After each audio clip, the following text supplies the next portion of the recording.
Hello everyone, this is Tony. Welcome back to Trophy Food Experiences. Today I'm doing a review of a recent dinner I had at Masayoshi Restaurant. It is the restaurant of Chef Masayoshi Baba. He trained under famous chef Tojo for many years, and so he's got his own 24-seat restaurant. They have two seatings a night, 6 p.m. and 8:15 p.m. and they're closed, I think, on Sundays and Mondays. When we were there, we were at the 6 p.m. seating, and we chose the $200 per person menu, which is a table seating, and then you can also choose to pay $220, and then you're guaranteed a seat at the sushi bar, which you can see him kind of performing his craft. There's about 9 seats at the sushi bar, so we had the table, and actually I preferred the table, quite frankly, because we're a little bit away from it, and we could get a better view, and also we could talk a little bit more.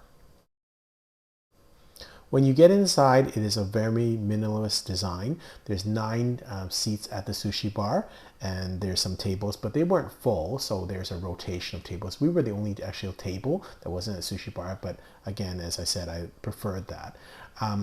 The chef is very nice. He seems kind of very friendly, but it is really quiet in there. It's almost like an artistic show. So it is, I guess you do pay the extra money at the sushi bar to see him perform his craft and make the sushi and make the other things. So, but from my perspective, I actually didn't mind being at a table because I'm a little bit away from it. You can still see him making the food, but it's not as intense, and so we could talk a little bit. It's a really quiet atmosphere, so if you're there to kind of chat with your friends about something that's going on in your life or whatever, that's probably not the place. It's really quite quiet. The food is a omakase style, so it comes out, I think there must be like 10 courses, lots of courses. This is the first course, which is a noodle dish. And again, I don't have the exact descriptions, so I'm kind of trying to jot down some notes, but it's really hard because you're trying to focus on actually just the enjoyment of the food.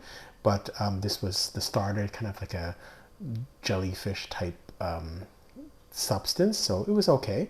I chose the sake pairing. I would highly recommend it. For $95, you can see the amount of sake I got was like tremendous, and the pairing was wonderful. So I have big compliments to the sommelier there, Andy. It really complemented the food, the sake, and all the sake tasted a little bit different, so I really enjoyed that. This was the first sake that Andy brought out, and it's a janmai, which means it's polished to about 60%. And so I like the different taste of it. This one was, I believe, had a little bit of sweetness to it. So every course was a little bit different, and the texture of the sake, and also sometimes it was like fruit infused and things like that. So it was pretty neat. It was quite a neat pairing. Next course, I believe, was a tuna or another type of fish. I'm sorry, I just didn't get it because sometimes the food is coming, and you're not going to write down everything, and there are different types of fishes. So I didn't catch this or can't remember it, and but I thought it was pretty decent. This is Chef Masa at work. So again, it's pretty quiet, but he seems like a nice guy. He talks to people once in a while. This is the next sake that Andy served to me. And again, one comment I would have is that some restaurants that I've been to actually present you with a menu either afterwards or with the meal. I know Candlenut in Singapore did that. And it was really nice because I could follow along and also could remember. Honestly, sometimes when you're having omakase meals and it just keeps coming out, you might remember it at that instant, but a couple hours later you actually forget and everything just melds together. So that would have been useful to kind of either have a menu that they give at the end to you, or that you can kind of follow along with. I was very impressed because we had originally thought this was just a sushi restaurant with just sushi, but there was a lot of appetizer dishes, and we're not even to the sushi yet. So I was impressed with the variety of food that chef served. This is oyster with a little bit of a Japanese kind of rice ball. This is probably one of my least favorite dishes of the night, although I thought the oyster was good and the sauce was good, and just personal preference. But it was everything was quite good, and again the presentation was good. He went and kind of did everything in front of people, so that's quite difficult. It's quiet, but he does make conversation. He's not unfriendly at all. Seems like a very nice person. So you know, I think it is worth it. If you're at the sushi bar, you get a really nice view, and it's kind of a show. This is the next sake that Andy served. And again, the problem being is that because it's not in English, I can't remember it. I can't read Japanese or Chinese, and it kind of gets lost on me. I'm sure I understood when he explained it to me, but again, without some type of thing to take with me, it's kind of difficult to remember all the different the sakes, other than, you know, I thought they paired very well, and they had different flavors, which I really thought was good. This is a crab appetizer, so it was nice bite size and delicious, I thought. Again, we hadn't really got to the sushi yet, and so there's a lot of appetizers. Enjoy that.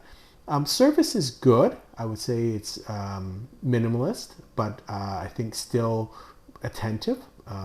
You know, as compared to Publish on Main, which is too casual and not attentive enough. This was minimalist, but still quite attentive. So I enjoyed the service. It wasn't overbearing. It's quiet, and again, you have to get used to that atmosphere if you're a person that would like to talk to your friends and discuss what's happened in the day or what's on the news. This is not the place for you to go. The focus is on the chef and his production of the food. There is a little bit of talking because and that's why I was just sitting at the table. I was chatting a little bit, but it's quiet conversation. As you can see by the amount of sake I was served, that's basically a glass per course. Some were, you know, two glass per every two courses, but it's quite a lot of sake. So I thought it was a really good deal. And again, I thought it paired very well. There were some that were Daijin-go, which is a little bit sweeter and a little bit more clear in terms of the polish. And there's some what we call rougher type sake in terms of the taste profile. So I really enjoyed that. And then there were some that were infused with, you know, different fruit. And so that was kind of neat to have that taste to it also. As I do this review, I'm pretty sure everyone's going to think this is a terrible review because I can't even tell you what fish it is. But again, honestly, when you're enjoying it at that time, I knew what fish it was, but I didn't write notes down until you know, later on in the meal. I thought it was a wonderful presentation, and part of it is I'm enjoying myself, and you know, as a foodie, I want to eat the food instead of just take notes about the meal. So I'm doing this selfishly. It's probably a terrible review, but I guess at the same point, I'm enjoying it. This is another type of fish, and I love the artistry of this dish. I love the dish itself, the plate itself, so I thought it added to the aesthetic appeal to this dish. This was a smoked dish. I believe it was black cod. And there was this micro tomatoes, which my friend said was excellent. So I didn't notice it was that good, but I thought this was a nice smoked fish dish. Another sake served by Andy. Again, probably this is not the most informative video in the world, but all I can tell you is these are the dishes, and they come out fast and furious. Lots of time. They get you out of there in about 2 to 2.5 hours, but it doesn't feel rushed. But you can see how difficult it is for the chef to be actually making each of these dishes for 11 or 12 people and rolling them out that quickly. So it's a very minimalist staff, just maybe 2 wait staff, a manager, and then I think 1 or 2 other chefs. So it's a really small staff to be able to send out this much food. And then this is the last of the appetizer dishes. I get a better description because I started to jot down some notes after this. Part of it was that I wasn't sure actually how many dishes we had, because I did ask the wait staff, well, how many dishes is there in omakase? And she just said lots. So I wasn't sure what to expect, but you know, all the dishes were very artistically presented, and I liked all of the dishes. I like sushi, so of course. But it was good in that even if you're a person that doesn't eat a lot of raw food, if you see, most of these appetizers were somewhat cooked, if not kind of a little bit seared, so there was a lot there to eat before you got to the sushi. This is the sake pairing with the sushi, and I do recall this was a little bit more not as sweet in terms of the style, so I thought it went a little bit better with the sushi. Having said that, it wasn't as enjoyable in terms of a sipping sake. Some of the other sakes I liked a little bit better in terms of just sipping and tasting by itself. Now we get to the sushi dishes, which is really his expertise. But you can see you had a lot of food before that, so I was really impressed with the variety. On the right is butterfish, and then on the left is needlefish. So I've never had that.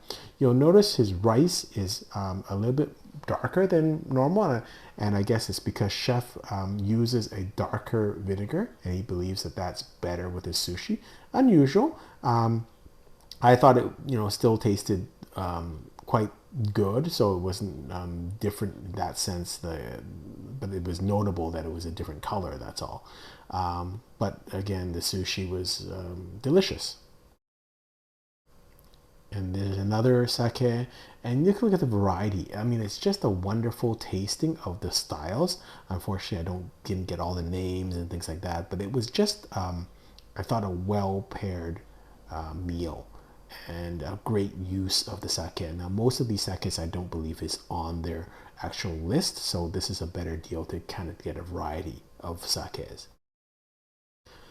Another two pieces of sushi. On the right is squid, and on the left is bluefin tuna, but it's kind of the lean part of the bluefin tuna, which I think is either the back or the neck area.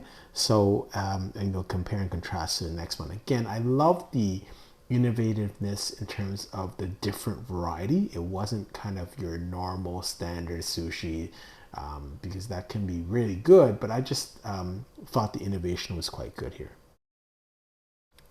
Next pieces of sushi. On the right is a fatty part of the bluefin tuna, so you can compare and contrast to the lean part. And then on the left is herring, which is a little bit stronger flavored, a little bit more salty. So I like the progression. I like kind of the story, and that was the same with the sake. There was a progression. It wasn't just random, throw out great food. There was a subtleness to the artistry of how he did things, and so I really enjoyed that. Next was a mackerel hand roll, and I did note that normally when we have it, it's a negatoro cone, it's a tuna hand roll. So again, a little bit of a spin on things, using a different type of fish, a little bit deeper texture, and a little bit more deeper taste to it, and that kind of rounds out the meal. And again, you could see the progression from light sushi to a little bit heavier sushi. So I really understood that kind of progression, and I really enjoyed that.